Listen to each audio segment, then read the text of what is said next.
Hello, guys. Welcome to Cincinnati's Best Ever Real Estate Investor Mastermind, July 2020, coronavirus edition here on Zoom. Thank you for attending. We have four great panelists here, some people, an array of experience and a variety of investing styles. I'm going to apologize in advance for losing internet service if that happens during this. I'm on vacation in the Outer Banks in North Carolina, hotspotting Wi-Fi from my phone in the one chair in the house that gets cell service. So apologies in advance if that happens. Our theme for today is building boring millions in real estate, investing on the side of a full-time career. If you, as an attendee, have a question or something you'd like to bring up, something you'd like to ask the panelists, please use the Q&A feature at the bottom of the screen. When you go to Q&A, that'll give me your questions. I can get them written into my notes, and I can make sure that they get answered. So if you have questions, please use Q&A. Awesome. So first, I'd like to just give you guys the opportunity to introduce yourselves. Tell us who you are and what your non-real estate career looked like when you started investing. Who starts? You do, Bill. Go for it. That's what I was afraid of. Bill Thomas. I am, as of about 5 days ago, 74 years old. I kind of, like some people, I wasn't real. When I went to college, I actually majored in architecture for a while, but did not finish. Is something that my current activities kind of helped me fulfill. And I didn't really start as a teacher full-time until I was almost 30 years old. I've worked 36 years in Cincinnati public schools.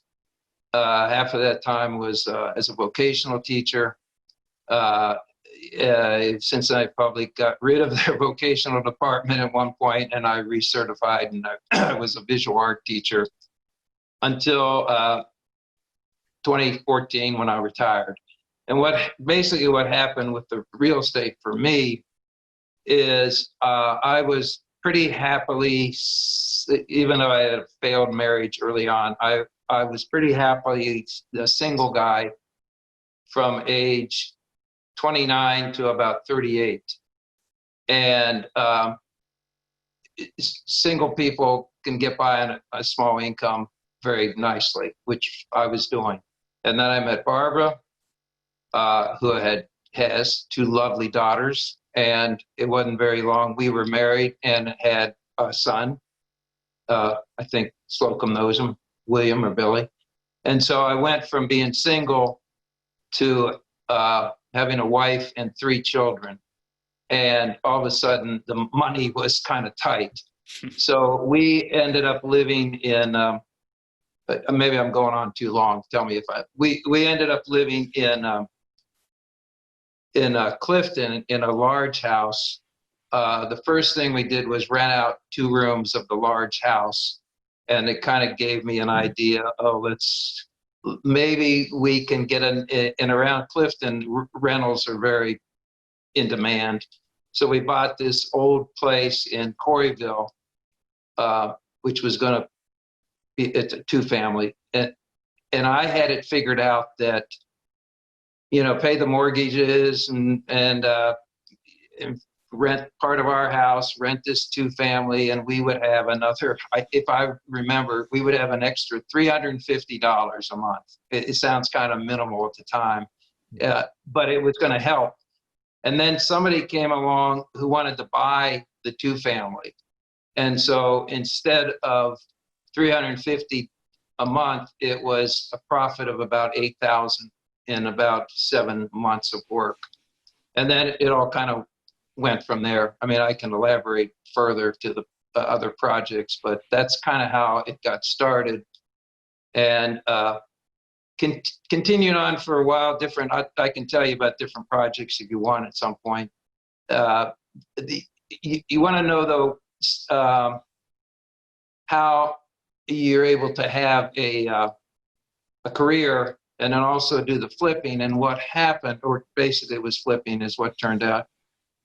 On about our third project, by that time I had a daughter also, and my wife Barbara brought her over to this house we were working on in Clifton Avenue.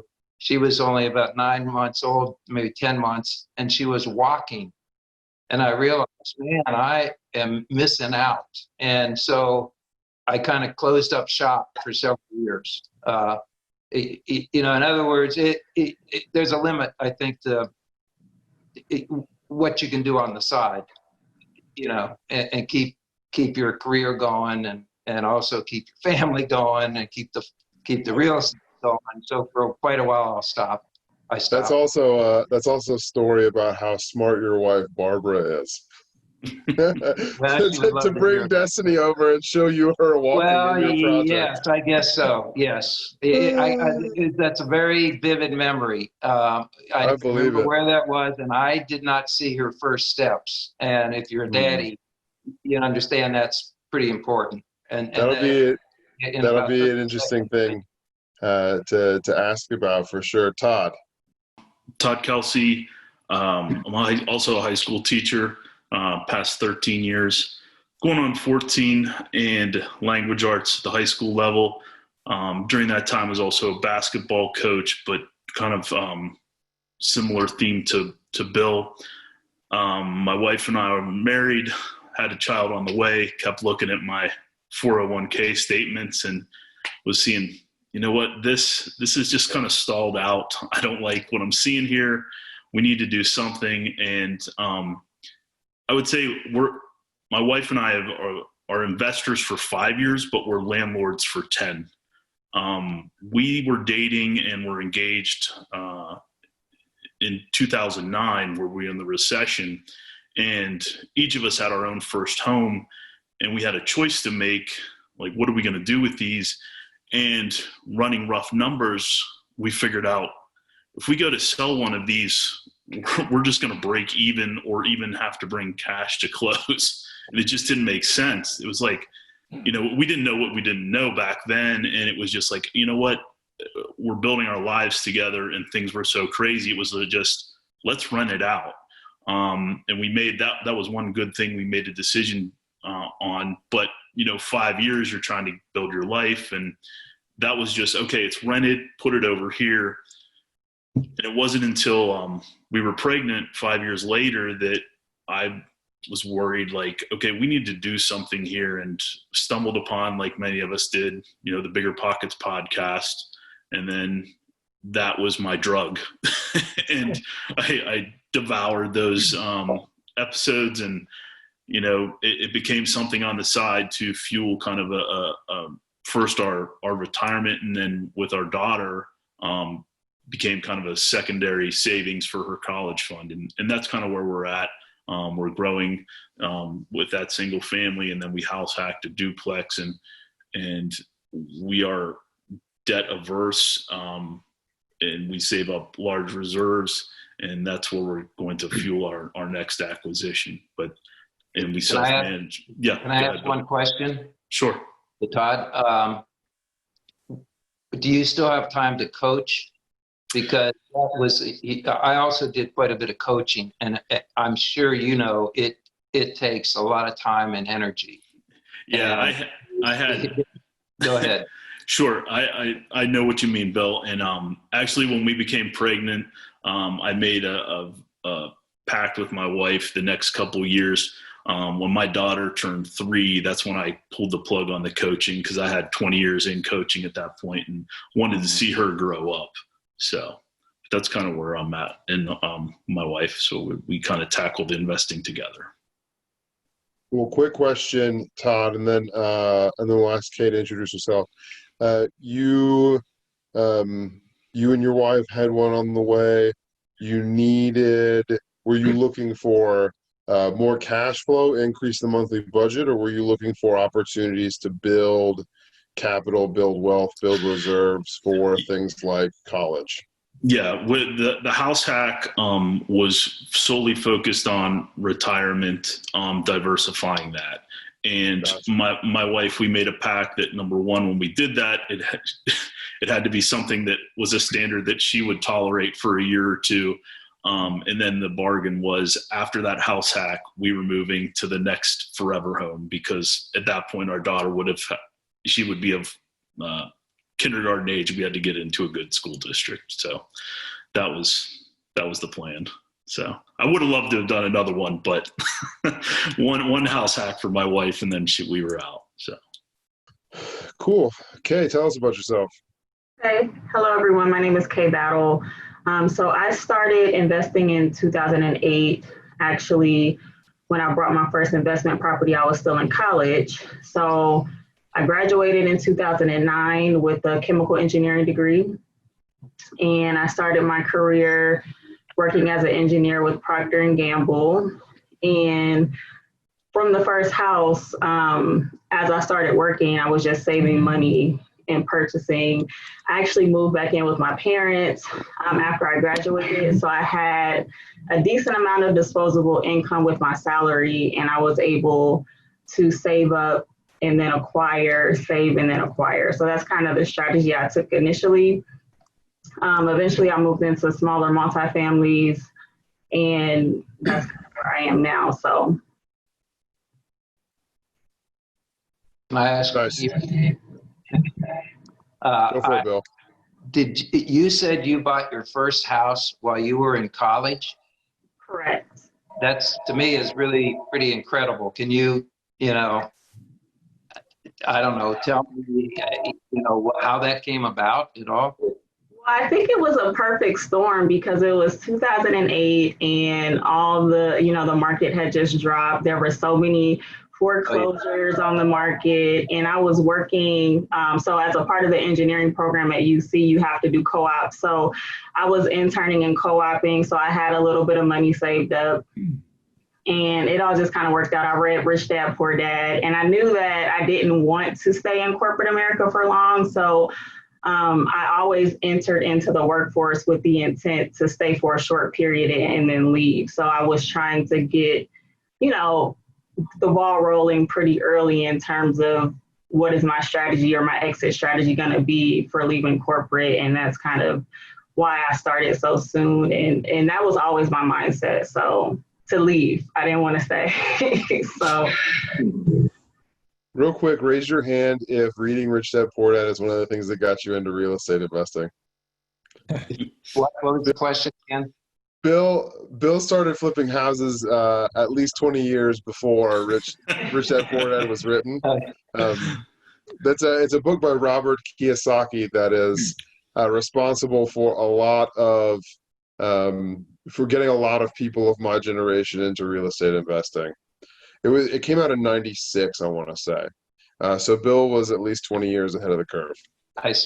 Well, yeah. Actually, I will tell you one thing. The term flipping, I don't know when it was invented, but I never ever would say I'm flipping. I'm rehabbing a property, and somewhere along the line, rehabbing became flipping. So you guys might know, but I don't remember when that happened. Cool. Tom? Hey, yeah, thanks, Slocomb. Hey, everybody. So my name's Tom Lips. I am a West Sider, Cincinnati, born and raised. Went to UC for my undergrad, Xavier for my master's. The past 10 years, I've been in the supply chain lean manufacturing industry. I've worked for GE, for Siemens, and currently I'm with Schneider Electric. I'm an order service manager. I've got about maybe 20 or so people on my team. And then I'll be short and sweet here because very similar story really with Todd. I started living frugally, then started investing into 401k, stocks, indexing, reading all about that. And that sort of naturally into real estate. And that kind of brought me where I'm at today. Awesome. Tom, I have a follow-up question for you, but it's my next question for everyone. So Tom, I'll ask you to go first. When you got into real estate investing, the first few years as an investor in your career, super early in your career in Kay's example, or getting into investing on the side of something you'd already been doing for a while. How would you define your investing strategy? How looking back on it now, how would you say that you were investing, and what was it that was important to you about investing? Go ahead, Tom. Yeah, so for me, it's always been buy and hold from the beginning. And the reason why is pretty specific. When I think about investing or about real estate in particular, to me, I'm broadening my investment portfolio. So initially it was all about stocks, right? 401k, Roth IRA, index fund investing, that sort of thing. And I can earn, allegedly 9 to maybe 12% per year on stock investing. And I say allegedly because I have no control over that, right? And investing my money in really bigger pockets is what got me on the real estate train. I learned about real estate investing, buy and hold in particular, because I wanted another place to put my money to where it would work for me, right? But it needed to be relatively passive investing. So I wasn't looking for something that, like flipping or, to Bill's point, rehab, right? To me, that's a second job. Whereas buy and hold, it is definitely a side hustle. It definitely takes work, but it's kind of a blurry line between a second job and a second investment portfolio. So largely for me, it's always been about, I want to invest my money so it works for me. I want it to be relatively passive, as much as I can make it passive. And I want it to be as low risk as possible as well. And again, in the stock market, there's stock pickers across the globe that are picking, right? They're professionals all over. Whereas with real estate, I've got a little more direct control. And a lot of times my competition is mom and pop. And I think I can at least hold my own there. You were looking for buy and hold investing to have more control, but also because it is less time intensive than more transactional investing, where you're buying something for the sake of selling it quickly. Yes. Yep. Gotcha. Exactly. Cool. Todd. Sure. Same thing as Tom. Long-term buy and hold. Kind of mentioned that in the intro, to diversify our retirement, and then with our daughter, kind of a college savings. And my thing is also kind of thinking long-term is having other avenues, streams of income. You hear we all, being investors, I'm sure, educate ourselves in different avenues with stocks and different types of investments. And you hear these statistics of, the ultra wealthy having however many streams of income. The more you can diversify that, and that's what I wanted to do. And seeing the principal pay down long term, we needed the cash flow, but that wasn't my sole focus. It was the principal pay down. Having that asset local, I guess that's another thing I would bring up. I'm definitely a localized investor. I want to be able to drive by in terms of managing the property. But that was that from the get-go, that's where we were, long-term, buy and hold. When we buy a property, we're buying to hold forever, basically. Yeah, and I would say that for me, like I mentioned, my initial thinking in terms of real estate was to ultimately leave corporate. So I had the mindset of like leaving the rat race, and how Robert Kiyosaki talks about it is just having enough passive income to, sustain your living expenses. So that was always my focus. I was always investing in the beginning with single family properties for cash flow to increase the amount of passive income I had every month. Bill, go ahead. Yeah. Actually, first off, I got to compliment the other folks on this panel, because they really thought things out. And in my case, it sort of was make it up as we went along. And somebody mentioned, though, all of you are sort of buy and hold. And then I think Tom mentioned the amount of work. And I've actually looked at it as teachers. We're off for a few months, a little bit. And some teachers actually go out and get another job. And I buy in these older houses or projects I have actually told people I'm basically buying myself a job. And it's kind of been an okay way to look at it, because then I know there's a certain amount of time and effort and headache I got to put into it. And I'm on my, I'm my own boss of my own job. So I enjoy that. As far as strategies for me, it's really kind of changed and evolved. Just because of this panel meeting tonight, I went around and actually looked and took some pictures of the properties that I've been involved with around the town. And almost in every case, those properties are worth so much more than what I sold for. And it made me wonder, am I doing the right thing? The one property on Liberty Hill, Yeah. I bought for 76. I sold it for like 130 something, which a profit equaled my 1 year salary as a teacher way back when. And now that building has been divided into 3 condos, each of them 350. So the building is $1 million building. And so, but I'm still very happy with what I've done. I also noticed people kind of compared this to buying stocks. And I also, you can sort of look at property that way. The property that I have on Chestnut, that Slocomb's very aware of, when I was messing around a little bit in stocks, and I learned I couldn't win. So I kind of gave that up, trying to buy individual equities. But there were 2 kind of stocks. There's the income stock, where you pay a decent amount and you get it doesn't usually go up, and you get dividends. And then there's a growth stock, which you try to buy low and sell high. And so I kind of sometimes look at the properties like that, and the property on Chestnut is actually it does both. It brings an income and it's going up in value. So it's just sort of a way to look at what I'm buying. I mean, I didn't really plan it that way, but I realized that's what happened in that instance. So.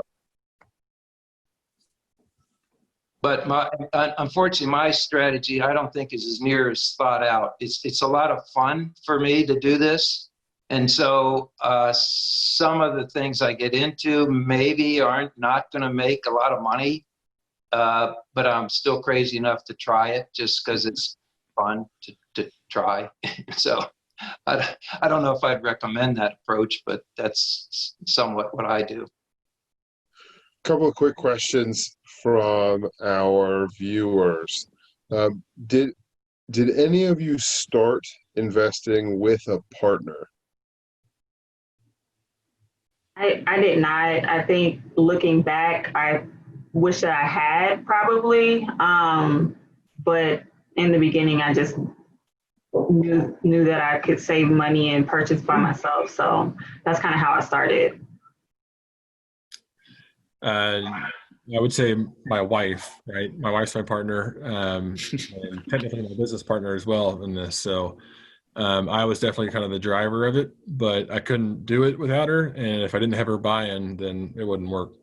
Yeah, same here. My wife, she's part of the team. I'm the driver, but she pulls back on the reins, and she's done a good job at that, because there's been times where I've probably been overly aggressive, and she keeps us in check. So it's a nice yin and yang there.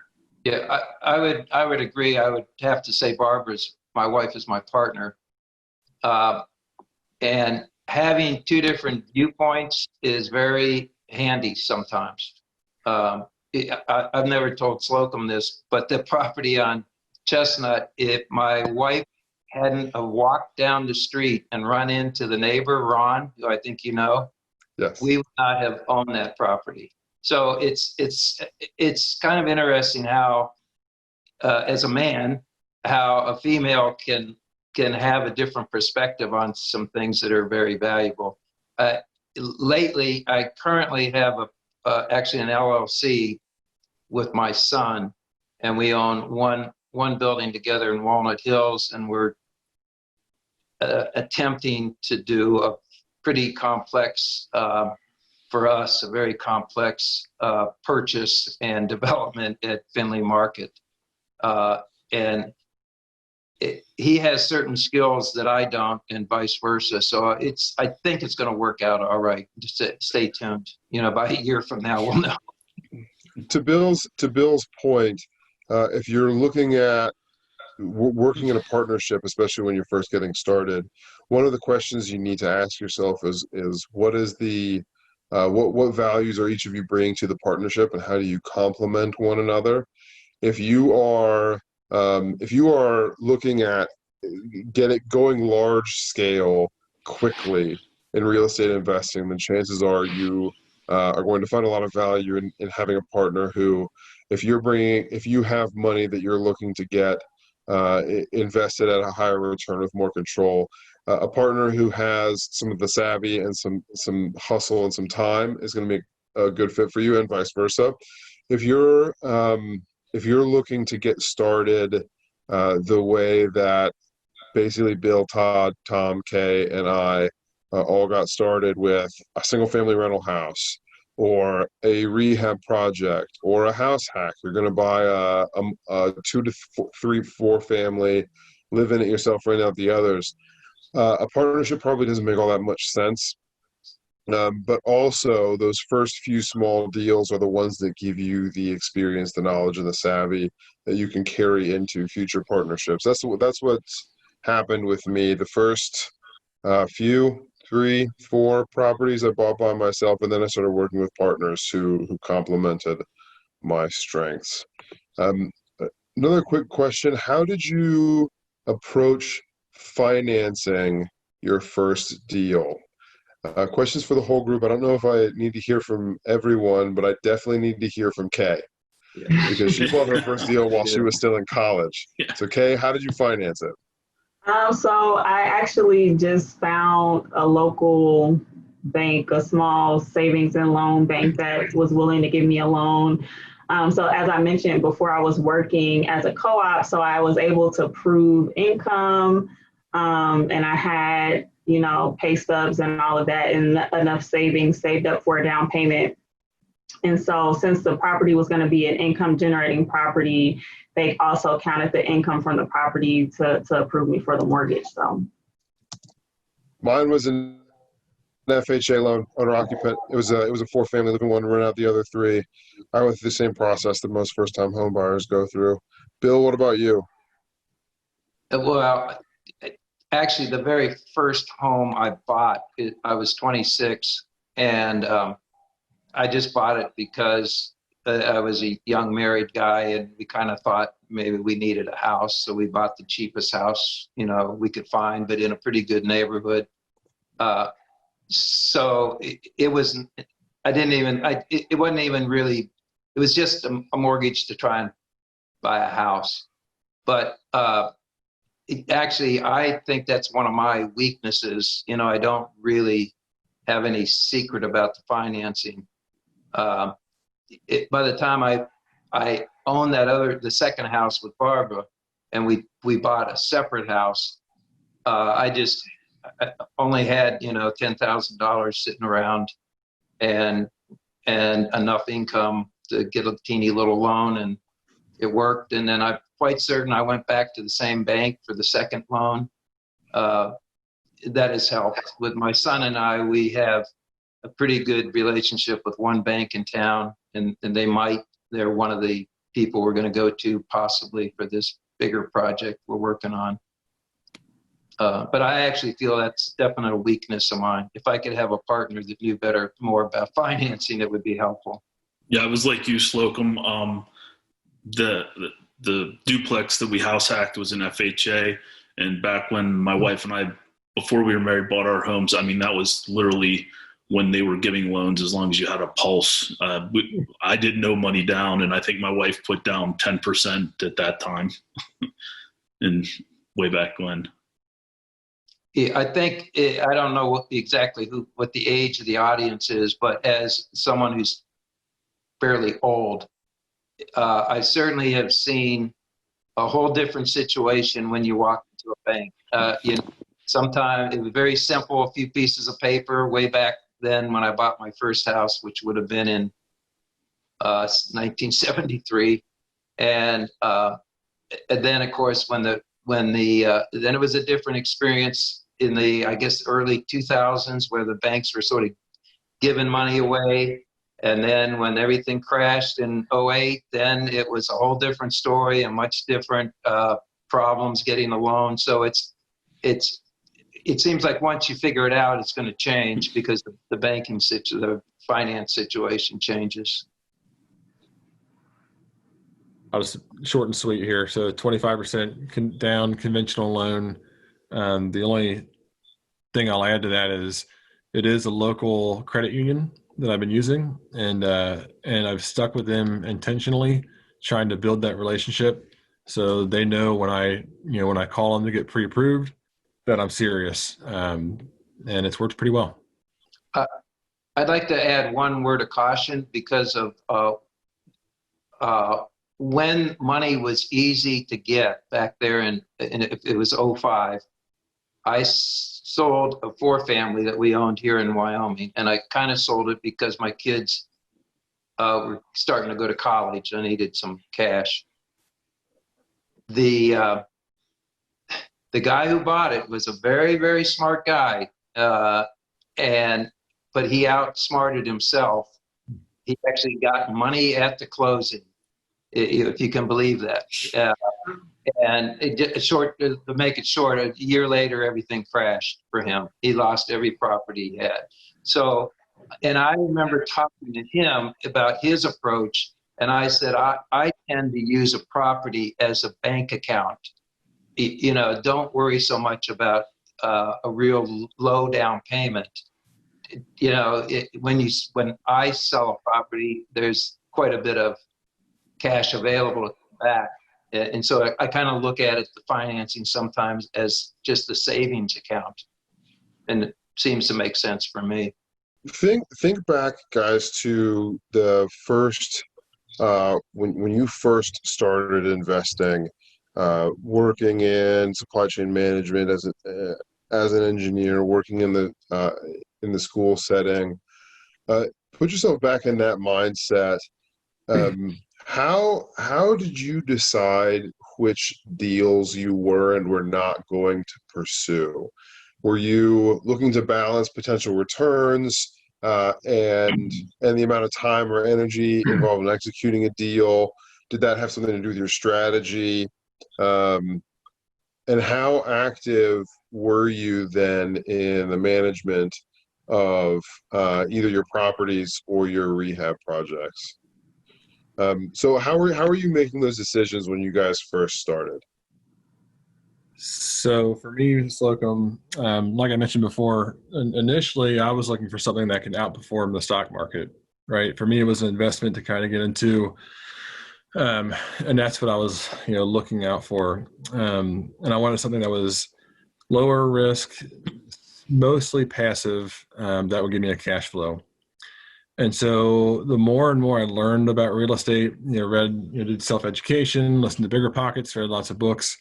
I kind of learned about A property. You have several different classes of properties, A class, B class, C class, D class. And at an A class, you're talking about luxury of, apartment. You're talking about, upper class, white collar people coming in and living there. It's not really a cash flow play. It's more of an appreciation play. And the tenants that you're going to get, right, they expect perfection, and probably are going to be a little more high maintenance. So for me, A class is out of my of what I'm looking for. The other end of that spectrum are D class. All right, D class is going to be more like a war zone, and you might make good cash flow, you might get a good ROI, but that's also going to come with a lot of headaches. You're going to be dealing with tenants that maybe don't respect your property completely, maybe pay their rents late. And again, for me, working a 9 to 5, I'm not looking or willing to pay or get higher returns for that headache of that kind of caliber of tenant. Tom, you also intentionally invest pretty close to where you live, don't you? Is that because it's easier to manage those properties yourself? Yeah, and I just know the area better, right? And I think I grew up on the west side of Cincinnati, and it fits my strategy pretty well as well. It's B minus C plus, so the cash flow is decent, ROI is decent, and I'm getting blue collared kind of salt of the earth tenants, people that are typically skilled labor, have a pretty steady job. They're gonna pay their rent on time, fewer headaches for me. And to your point, yeah, I live in the area too. So for me to go check out the property isn't a big deal. Which I guess gets to your third question, Slocomb, is do I actively manage the properties? So yes, I do. So right now I actively manage them.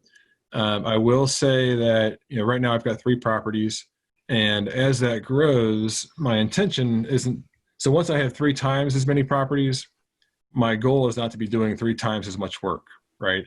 As I get more and kind of organically grow, I'll bring on more team members, and hopefully my processes will become more efficient, and my level of work won't increase directly to the number of properties that I have. So yeah. I guess I'll go. So initially, I don't think I had a specific strategy because I wasn't too sophisticated. I just knew that these properties were on the market. They were very cheap, and most of them only needed, cosmetic updating in order for them to be rent ready. So mostly what I was looking at was the area, how much work the property needed, which was usually just a few $1,000s, and then how much rent I would be able to get for the property. So that's kind of what I was looking for in the beginning. Now it's a little bit more sophisticated and in depth, but initially I wasn't really, calculating returns or anything like that. In terms of my philosophy, similar to Tom being on the west side, our property is on the east side neighborhoods, where my wife and I resided. And now we're about a half hour away, but it's still not, it's an easy drive. And our future purchases will still be within a 10-15 minute drive. So we can self-manage. The one thing that when we made our house hack decision was we looked for a little bit of value add, and where we could get the going rent at around $1,000.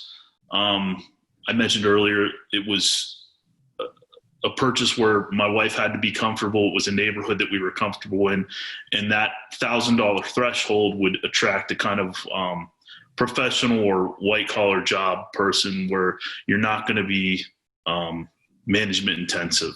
That I would say we look for B properties in A and B neighborhoods, that where the A property that Tom mentioned, the top new build, where we get a professional tenant that's price conscious and they're going to get more square footage.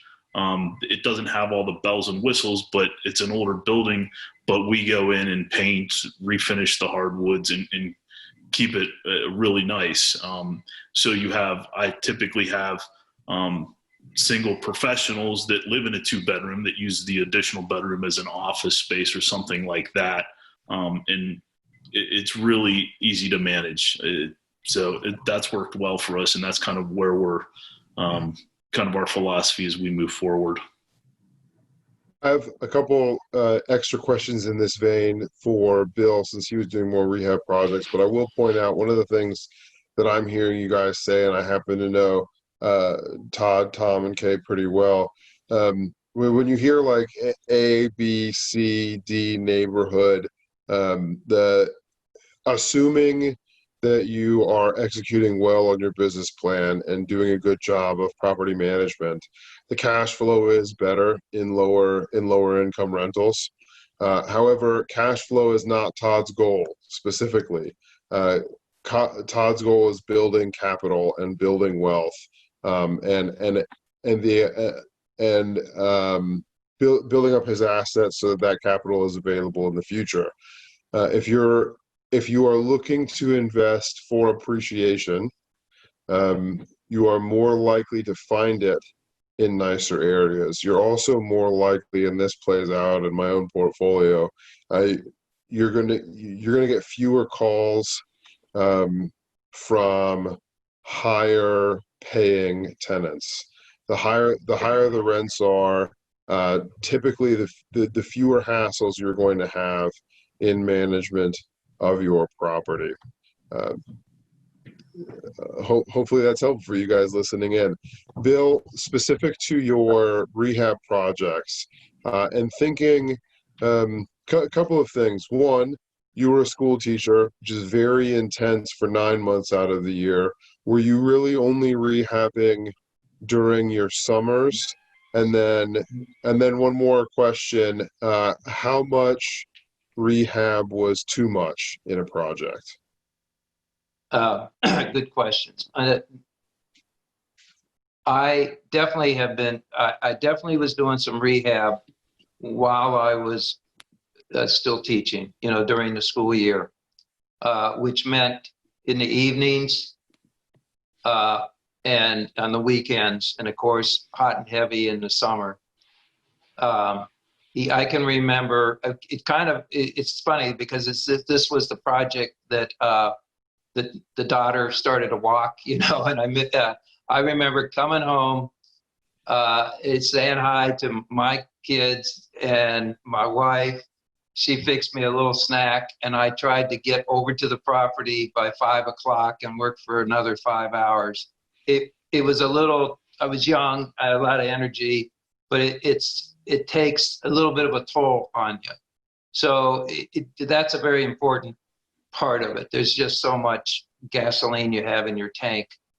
The other thing that for me and my strategy, since I was trying to find cheap properties that needed some work, I found out very quickly, and I was a little bit lucky at first, the first couple projects, that I wasn't that talented. So I had to make sure before I bought it, if I was planning to do a lot of the work myself, that it was not beyond my skill level, because you just get in big trouble. And that's sort of happened in one project where I learned a lot.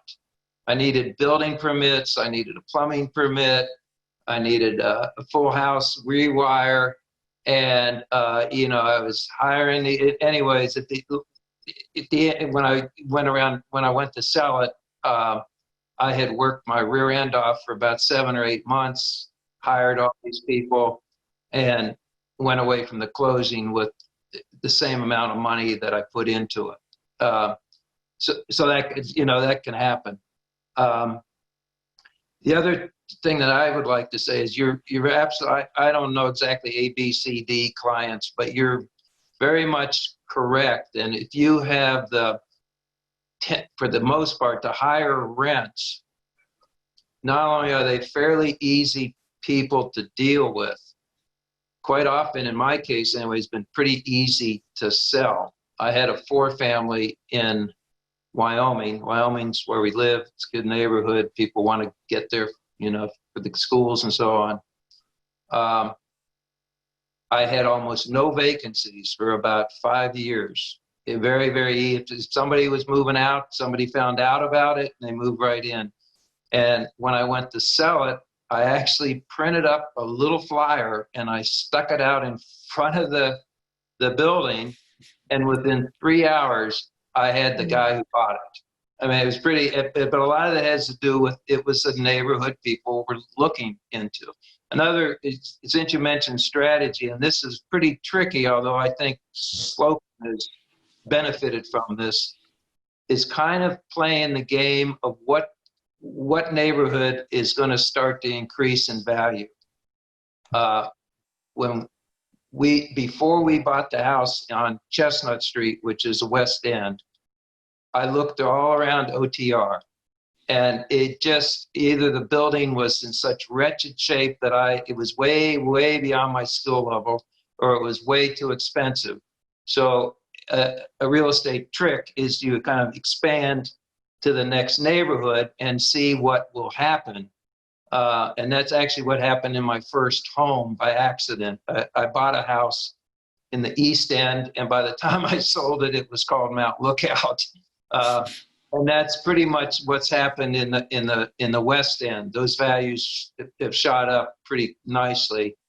And it's actually sort of a strategy we've used. It's kind of a gamble, but it's kind of rewarding when all of a sudden your property values and your rents start to go up pretty quickly.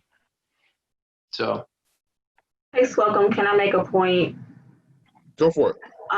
So I agree with what everyone's saying about the A properties and you having less headache with tenants. So I'm like Tom, so I usually invest in B minus C plus areas, so a lower income type tenant. One thing, and you do get higher cash flow in those situations, but one thing that I ensure that I try to do as best as possible is screen the tenants really well. So at the moment I have 35 units and I manage them all myself. I have a maintenance guy, so he handles all of that, but I don't get a lot of phone calls. I don't hardly talk to my tenants ever. I have decent systems in place. Everyone pays their rent online. I usually don't have any issues with anybody because I screen pretty well on the front end. I mean, some people do slip through the cracks. I have had bad tenants, but if you are doing a good job on the front end, it'll eliminate a lot of the headaches you might have on the back end. So that's something to consider as well. I can absolutely second what Kay is saying there. My rentals range from A class now to lower C class, and even when you get into lower income areas, you can put the systems in place that make sure that you're getting good quality people living in your apartments and in your houses, and having those. We don't have enough time to discuss what all of those systems look like, but Kay is absolutely right. It's not like low income equals headaches. It's a different game. There's some more learning. It's a more involved process, but also the cash flow returns are much higher there. By no means is this group discrediting lower income rentals. Right. Let me make a comment about that. Probably a couple of my most appreciated tenants are kind of working class, and it's very enjoyable to have those guys, in this case 2 guys, as tenants. And they respect the building. They think that I'm the greatest, and I think they're the greatest. And it's very rewarding to have that situation. Actually, more rewarding than the really kind of wealthy, privileged person that sometimes can make me feel uncomfortable. So, a couple of quick questions from the group. Charles Hathcock has questions about financing. The first one I'd like to answer myself. Do you have any advice for financing during COVID times? The best answer is be borrowable. Frankly, the income that you were making and the borrowability that you had personally coming into this time period is going to be the most important thing when it comes to your ability to get financing. And one of the great things about this strategy of investing on the side of a career, first of all, real estate investors tend to be better savers, tend to be more fiscally responsible, and you're certainly hearing that from these guys. These guys are very borrowable investors because they do have W-2 income along with their investments. Not to mention, investing this way requires the discipline of saving money, which also makes you more borrowable. I'm going to throw this one specifically to Kay, and then we'll move on. What is your recommendation for financing a purchase and rehab? Essentially a BRRRR deal where you're looking to buy and rehab a property in order to rent it and refinance your money back out. So I would say the ideal strategy for that, if you need financing for the purchase and the rehab, is to get some type of rehab loan. Typically, it's a short-term loan that's interest only, kind of, some people call it hard money, depending on what the rate is. And then once you finish rehabbing and you have the property rented, ideally refinance with a bank or a credit union to get the best rate and the best terms that you possibly can.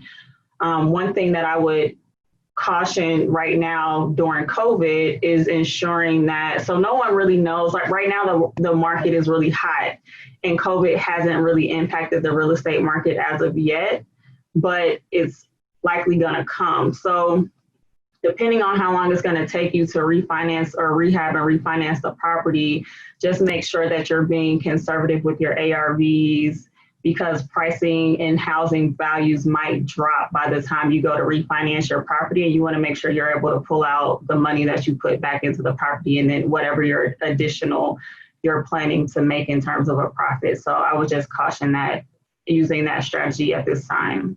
Same with flips. Kay also happens to do some commercial lending in real estate. Common Sense Capital Solutions, right, Kay? Yes, for sure. Thank you. Yeah. Shout out to you if you are a person who's looking for a purchase and rehab loan. I've actually used Kay for one myself, a BRRRR project, a duplex that I recently refinanced out of with my partner. Bill, Kay, Todd, Tom, if you could go back and change one thing from your first year as a real estate investor for the sake of speeding up your progress in investing, what would you change? So I'll jump in here. I would change. So initially, like I said previously, I kind of started by investing in single families, and I would save and purchase a property and then have to save and purchase a property. I think that's great for gaining some experience, but maybe like Slocomb said, after you've done a few deals yourself, I think I would have changed my strategy and tried to find some partners so that I can scale quicker and possibly move faster into multifamilies, larger multifamilies. So now my focus is only on apartments. I don't buy single families anymore unless I'm planning to flip them. And I wish I would have gotten to this point a lot quicker. And so that's something that I would have changed. Mine's pretty simple.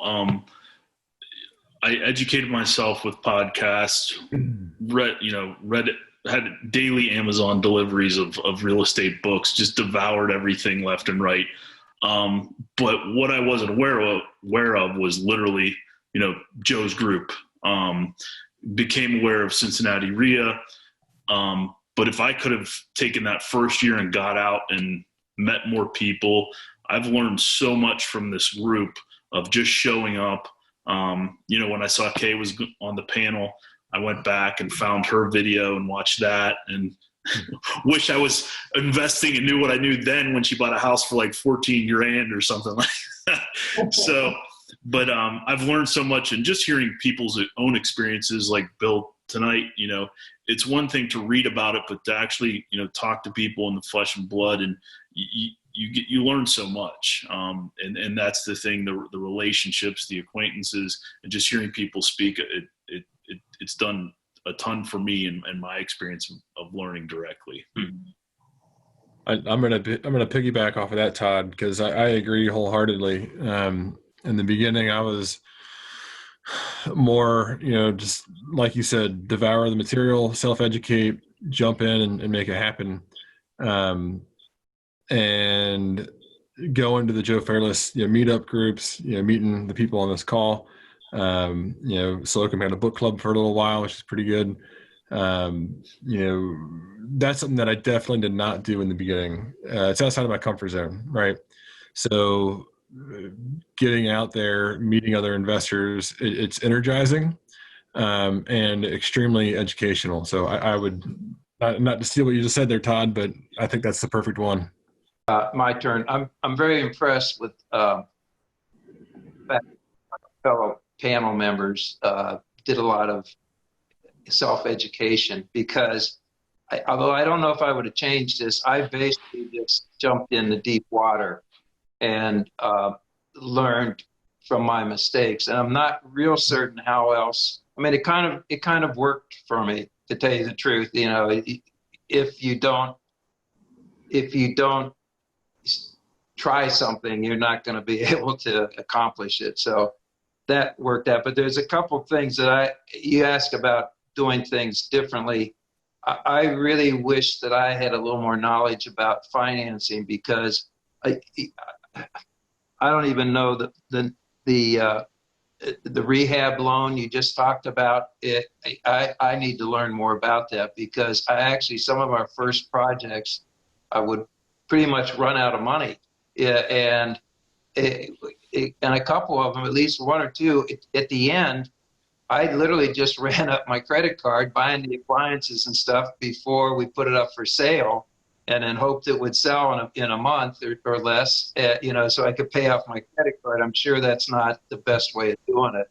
And then another time I've taken, and I don't know if this was so bad, because I think the money that I took out of my IRA probably was better served sitting in real estate. But if I would look back upon it, it might have been another way to use somebody else's money. So I would have definitely looked into getting some help with finance.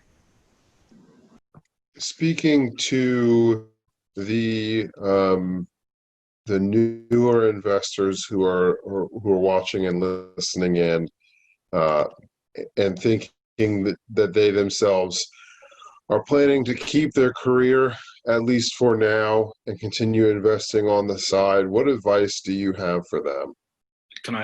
I'll jump in real quick. My advice would be, this might sound weird. My advice would be patient. I think everyone here would say they devour the podcasts, and you hear about 10xing, 100xing.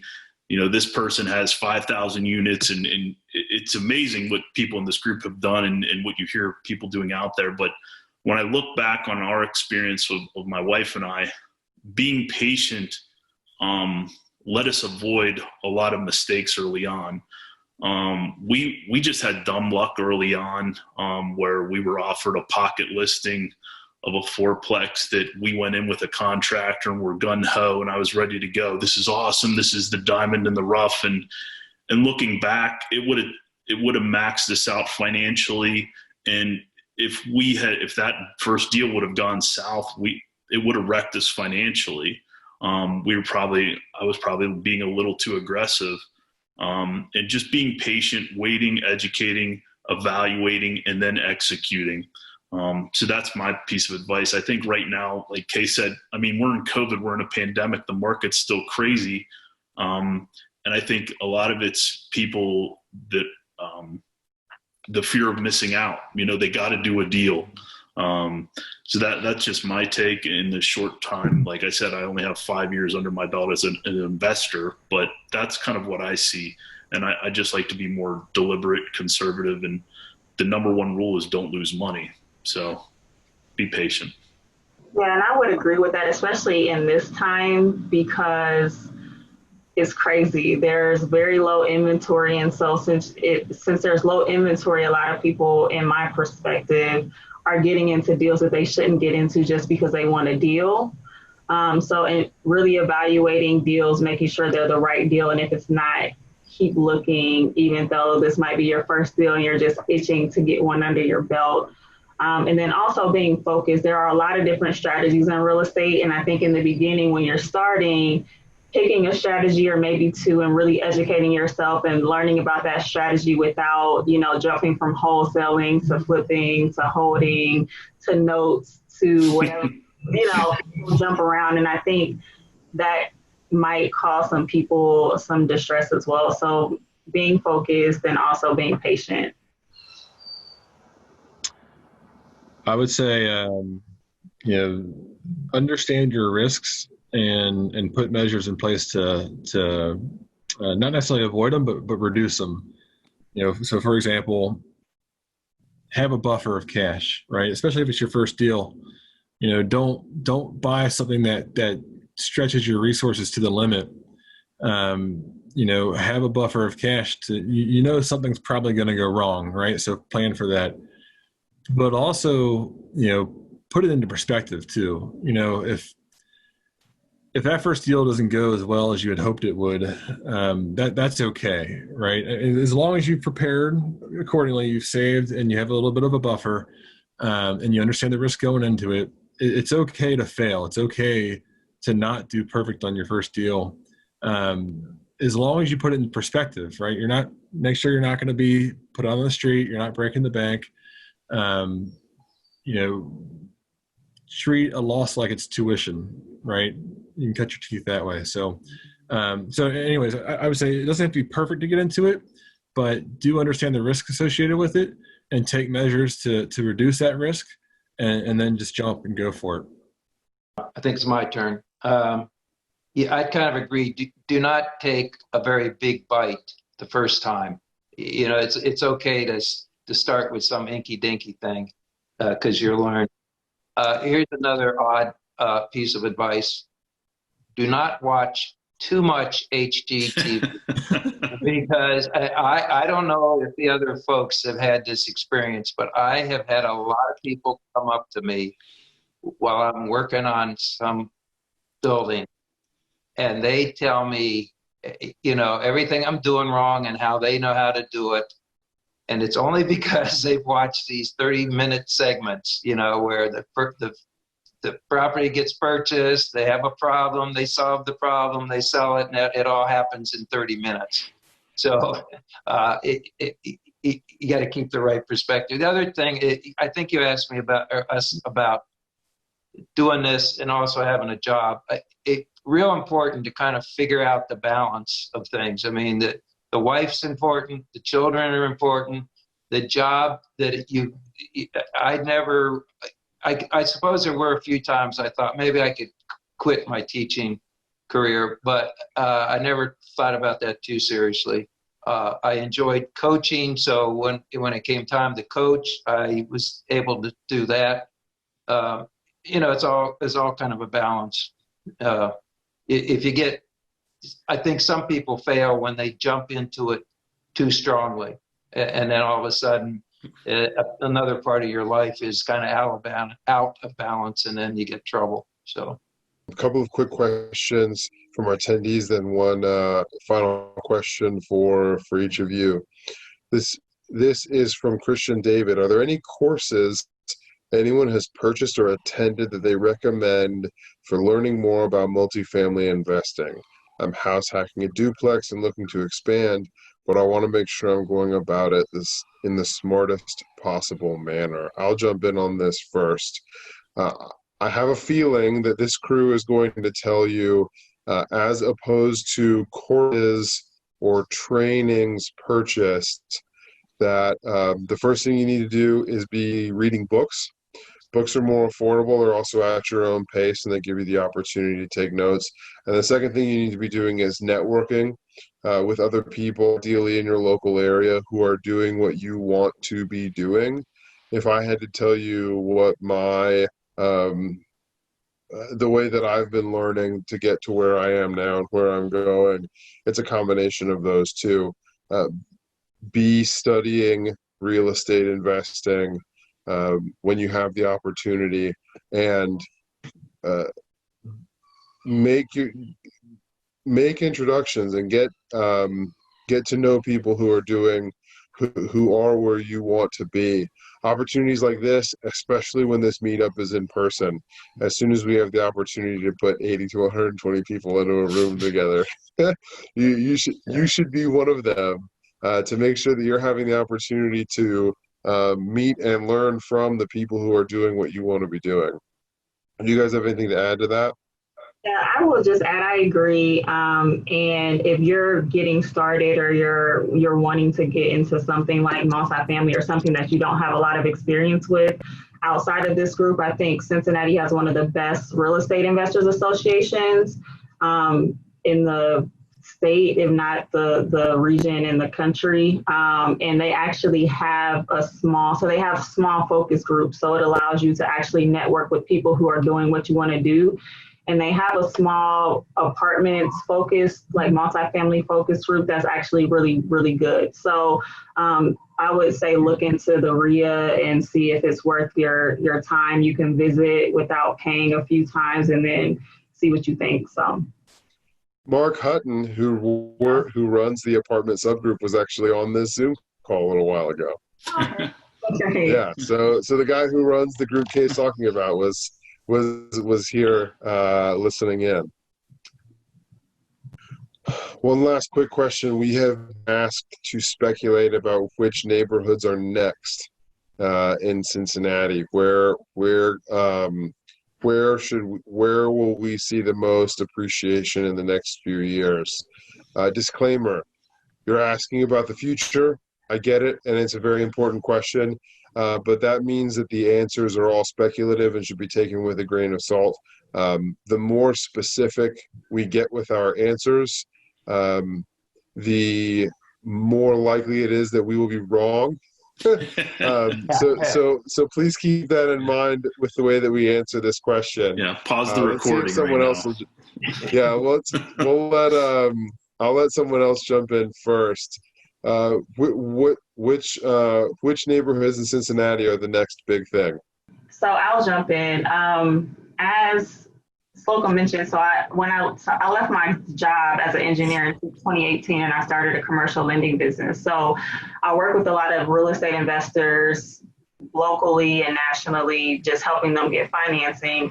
And so I've been seeing a lot of people bring me deals that are in the city of Cincinnati, but outside of OTR.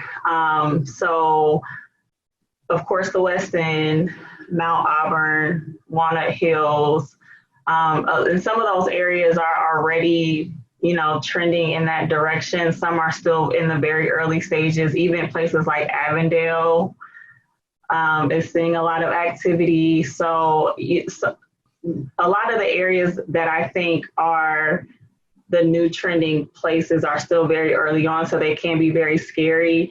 And it's really a balance between being too early and being too late. So it's kind of understanding when's the right time to jump in. So that's my 2 cents. I mean, I'm seeing things appraise in Avondale and Mount Auburn for $300,000 to $400,000, so it's like, I think it's coming. I'll defer. I'm not going to prognosticate. I'm not going to be one of those, like Kay said, I'm not going to be the first one in, and I won't be, buying at the top of the market. Who knows? The whole, like I said, our properties are on the east side neighborhoods. If you just kind of look at the growth, dating myself, but back when I was at Xavier, Hyde Park, Oakley was not where it is now, but it's just amazing what's happened there. That whole east side, I think, will eventually just be a whole sprawl of just Class A and everything. So just finding, it doesn't have to be a home run. Your first, like I think Bill said, the first couple is like ours they were singles, they were safe, our money was safe, and let appreciation and rent increases and rent growth do the trick. So, but I'm not sure, but I know I'll be on the east side somewhere investing. Yeah, I'm similar to Todd. I'm going to defer. That's partly why I invest for cash flow versus appreciation, is because I just don't know. 10, 20, 30 years from now, I don't know what the market's going to look like. So, I'm going to defer as well. I think the trend, since I think the downtown trend is going to continue, even though the virus kind of changed that. So I think areas close to downtown will be that, just like Kay said, are going to be pretty good neighborhoods. And if you're really, really smart, you're going to rush out and buy property in Walnut Hills, West End, and the Findlay Market area, because we own property in those areas. Yeah. I really, it's really kind of a gamble. I think another area in kind of close to downtown, which I actually think already is kind of overpriced, is kind of the Dayton Street area. There's a lot of people looking around there. It's kind of a roll of the dice, and I do know this, that because of my age, there have been areas in town where people thought, oh, this is going to be the next hot area, the joke is, this is going to be the next OTR. That, I think, is a one-time situation. I don't know if there's ever going to be a next OTR. And I've seen areas that were supposed to be kind of hot, and they've just kind of simmered for a long, long time. Maybe now they're starting to take off. You might, the architect we're working with now used a term that I've never heard of. Probably the bankers in the audience know: patient equity, which means you buy a place and you might have to wait 20 years for the value to start to go up.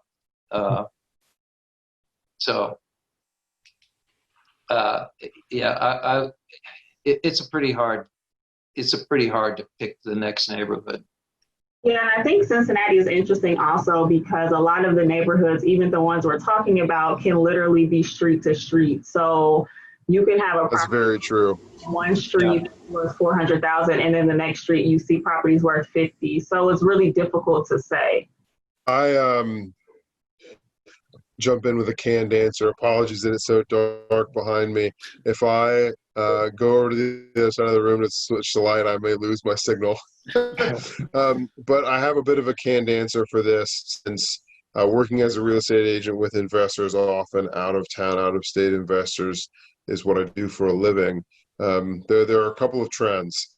One of them is that we societally speaking, our higher income earners are becoming urban again, and they value proximity to entertainment, walkability when possible, and being close to the things that they enjoy. That combines with a national trend of housing spaces becoming smaller. New construction apartments on average are smaller by square footage than they were 5, 10, 15 years ago. And we are building more smaller apartments now. One of the reasons for that is that we don't have as much stuff as we used to. Now that sounds crazy, but when you consider that this thing right here that fits in my pocket has over 170 books on it, access to any live sports in the world that I want to watch, and thousands upon thousands of movies and TV shows and games that I can play. Those are things that don't have to be stored in my apartment or in my house. So national trends are trending smaller and more urban. Specific to Cincinnati, what that looks like, Bill brought this up already. When you find the really hot area and it turns out it's become too hot, you look at the next neighborhood over. Barbara Corcoran has a really good quote about that on Joe Fairless's podcast, that in New York City, she always followed the arts crowd. The arts crowd is very trendy and very broke, meaning they want to be close to whatever is hot, but they can't afford whatever is hot right now. And in Cincinnati, this was true when I started saying it a few years ago. It's still true now. The two hotbeds for redevelopment are Over the Rhine and Oakley. Put your pin there, and then depending on your level of risk, depending on whether you want to be behind the curve or in front of it, the way that Kay said, you figure out how far away from those two neighborhoods you're willing to go. Now, of course, especially in the case of Oakley, there are neighborhoods like Hyde Park and Mount Lookout that that have been nice for a very long time. That's not what I'm talking about. Spread in other directions. But as you look at over the Rhine, the neighborhoods that Kay is mentioning, Mount Auburn, Avondale, talking about the West End, talking about the East End, those are expansions from what has happened in over the Rhine. One last question for each of you. I appreciate you all taking the time to be here. What does your what does your investing look like now? What projects or what goals are you currently working on? Let's start with Todd. Okay. Right now, what we're doing, back to kind of Bill's point, the two properties that we have are, like I said, what I would say B properties in A neighborhoods, and they do cash flow. So we found that sweet spot of, it's not crazy cash flow, but it's solid. And we do play the appreciation, and we're using that cash flow now to aggressively pay them down, because we want them paid off and being kind of little oil wells generating cash flow for us. And then we're just going to snowball that. Once we get one paid off, then the other, and then move on to our next property, and then just keep snowballing that till we build our portfolio to about 10, maybe 15 doors, just totally paid off. And then that gives us, we're staying in the single family, small multi, because I think you can move a little quicker depending upon what we want to do. Whether that's eventually, strip some of that equity from my daughter's college or sell one, whatever, but we're just going to have our little portfolio and stay nimble. Tom, what about you? Yeah, so I've got a goal to have 10 properties. Sweet. It's bedtime, and she wanted to come say goodnight. Oh, that's adorable. Sorry, Tom. Please continue. No, 40 doors by 40 years, right? That's right. 40 doors by 40 years old. So that should come to about 7 more properties in the next 7 years, and I'll be 40 years old. The only thing I've really changed in the past year is prior to 2020, 2019, 70% of my income, or my investment income, would go towards stocks and 401k and Roth IRA, and 30% towards real estate. And I've flipped that. I'm saving 70% towards, for real estate investing, kind of doubling down on the real estate side versus the traditional 401k and IRA side. But yes, 40 doors by 40 is the goal. Okay, what about you? So I've been looking for an apartment to buy probably for like a year or so. So I'm looking for something that's at least 30 units, ideally more like 60 to 80. And hopefully I'll find one soon. So that's my goal. Bill? I enjoyed the comment about the percentages and IRAs and so on. I sort of did the same thing at 50-50, and now I'm far more confident about the real estate. But my whole thing, if you kind of notice, just kind of bounced around. And what I found now is like the property on just in the West End, I plan to keep it for as long as we can. The other property in Walnut Hills, I'm not too much in love with it. And so I'd like to patiently wait till the neighborhood picks up a bit, which is happening, probably sell that. And then my son and I have this really, for us, a very complex project where I'll tell you, we're buying the 3 floors above Eli's Barbecue in Findlay Market. And the complexity of dealing with the city, the Historical Conservation Board, Planning Commission, I mean, it's just driving us nuts, but it's going to be a very exciting project. And actually, if you want to look long-term, because I'm, I kind of do this for fun, and I still have a goal of someday selling quite a bit of this and designing our own house and moving into to that house, hopefully somewhere in a kind of a downtown area. So that's it. Well, thank you all, attendees for attending and panelists for paneling. Very much appreciate you taking the time this evening. I know you guys have had a lot of value. I've taken a bunch of notes while you guys were talking. Appreciate you all being here. Kay, did you have something? Yeah, I was just sorry to interrupt. Are the panelists, are the attendees going to be able to have our contact information, or is there a way to, if someone has questions or? Yes. So the best way, thank you for asking that, Kay. The best way to connect with our panelists is to join the Facebook group associated with the meetup.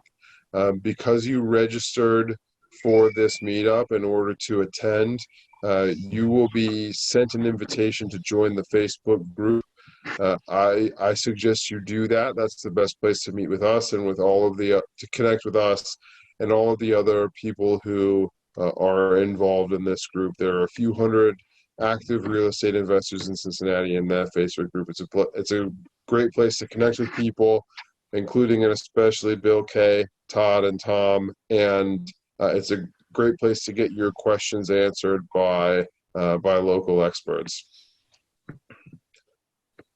That being said, thank you all again. We will have some, probably not in person, and probably on Zoom webinar at the last Tuesday of August. Topic and panelists to be announced.